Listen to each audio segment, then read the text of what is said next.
What's up, everybody? Today we are going to do a spatchcocked chicken in the Traeger. Super easy to do.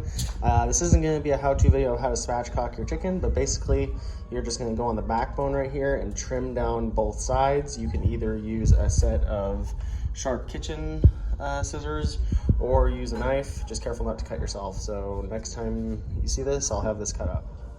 Okay, so I got this all cut up and laying very flat. I'm going to season it liberally with a bunch of Cosmo's Dirty Bird. You can cover it up really good, and then we'll head up to the Traeger. Okay, so I got this thing seasoned up, and gosh, my camera's kind of blurry.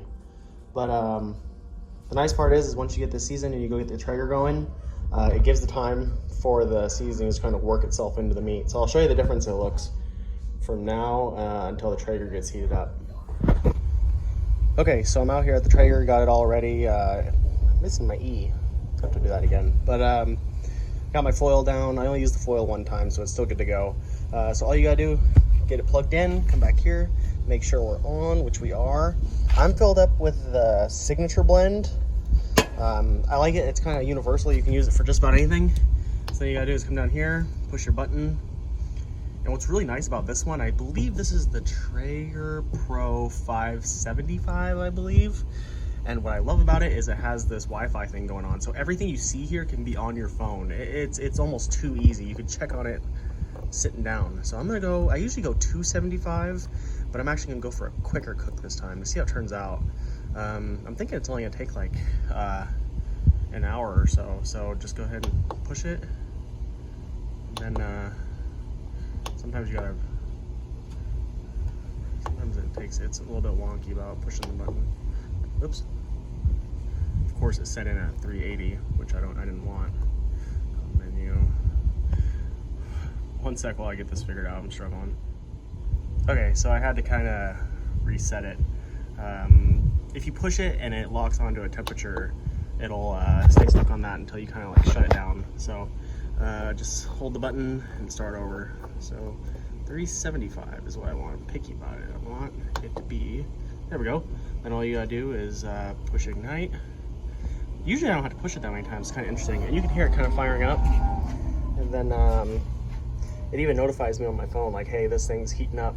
So get the lid closed and my phone will actually tell me when it gets up to 375. Then we'll come out here and get the chicken on. So I don't know how much this is going to pick up on the camera from my phone, but you can see the moisture draw it out a little bit. It absorbs some of the flavor a little bit more. So if you want, you can put a little bit more on. Like right here, I could add a little bit more, but for me, this looks great. So I'm going to go out to the Traeger. It just finished heating up.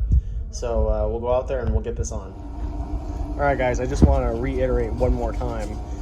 If you're just on the fence about getting a Traeger, I think it's definitely worth it.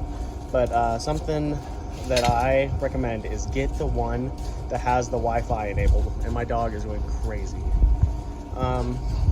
It's worth it, but make sure that you have the internet capabilities to connect it. If you do, it's definitely worth it. So we're at 376.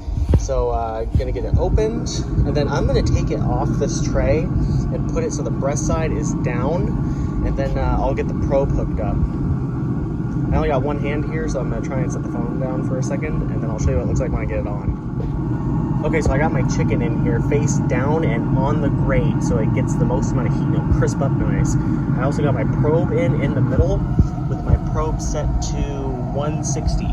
So after that, I'll verify it with this. So I'm gonna get this close so I don't want too much heat out. But what's really nice about that is it'll notify my phone, and I'll know when the temperature's right too. So we're gonna wait, and I'll be checking, and once it reaches 160, because I think it'll carry over to 165, then we'll be good to go. We'll come out here and see what it looks like once it's done. But yeah, this thing is awesome, so can't wait to see what it looks like. All right, here you have it. Cook time was probably a little actually over an hour. It took a little bit longer than I expected. But yeah, we're right around 160 degrees, so it's looking great. Just gonna let it rest for a little bit before we taste it. Probably good rest about 5-10 minutes. Then we'll dive in and see what it tastes like. Okay, so I really need to take my case off before I make these videos because this looks a lot better. Or I just need a new case. Probably a new case, but just need to cut a little piece here and just try a little tiny piece if I can get it with one hand.